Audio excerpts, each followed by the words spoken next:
If the standard advice of spreadsheets and strict limits actually worked, you wouldn't still be broke. The fatal design flaw of traditional budgeting is how it's built. It operates like a machine that relies entirely on a finite, highly unreliable fuel source, human willpower. You know the cycle. It's the first of the month, you're highly motivated, and you track every single expense with total precision. But neurologically, your brain reads that strict budgeting as artificial scarcity. It hates feeling limited, and it begins to experience severe psychological friction. When budgeting ignores the psychological reality of the person operating the machine, it creates a structural conflict that math alone cannot resolve. The breakdown is always triggered by the exact same catalyst, an unexpected emotional spike, a highly stressful day at work, or a sudden wave of exhaustion. Look at this timeline.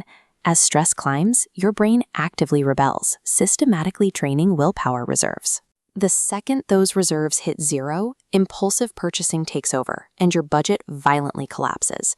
You cannot successfully control your behavior without first understanding the environment that generates it.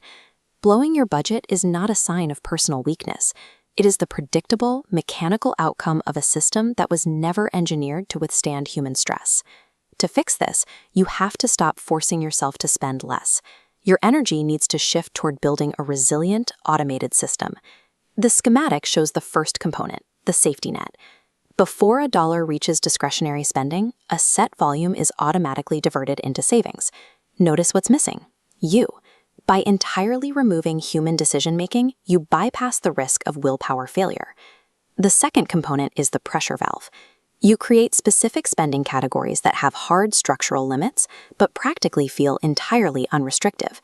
Giving your brain explicit permission to spend neutralizes the feeling of scarcity. If you know you're allowed to buy the coffee or go to the restaurant, the rebellious emotional trigger never fires. Automating your savings and legalizing your spending eliminates the two biggest structural threats to your wealth: human inaction and psychological restriction. The final layer of this system relies on a concept called friction engineering, the intentional adjustment of difficulty to steer your behavior. The engineering rule for good habits is simple: systematically remove all friction. Saving and investing must require absolutely zero physical or mental effort.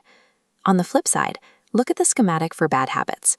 You want to artificially inject heavy friction into impulsive purchasing, making it mechanically difficult to complete. In daily life, this means deleting your saved credit card information from your browser. It means forcing a strict 24-hour waiting period on any purchase over $50. Instead of relying on internal discipline to say no, you are physically altering your environment to make saying yes exhausting. Actively manipulating friction allows you to passively steer your behavior, shifting the burden of management from your willpower to your environment. A system designed this way doesn't need constant supervision. It continues to function even when the creator is exhausted, emotional, or entirely distracted. You have to stop fighting your own psychology and abandon the restrictive budgeting methods that keep everyone else trapped. Positive financial behavior should never be a forced daily struggle of self-denial. When you fix the underlying mechanics of your financial system, responsible behavior becomes the structural default of the design. If you want to learn how to master your money using psychology and system design rather than brute force willpower, subscribe now. This is just the beginning.